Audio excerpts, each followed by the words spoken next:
Ikhlas itu susah karena pahalanya surga.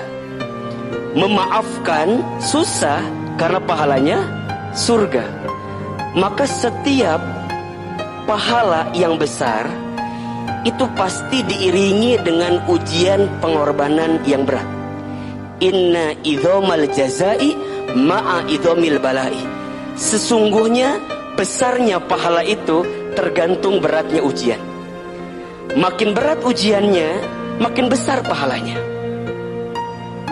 Kemudian kata Nabi SAW, Innallaha idza ahabba qauman ibtalahum.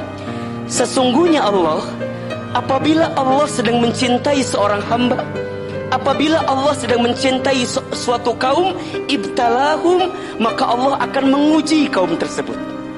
Allah akan menguji hamba tersebut.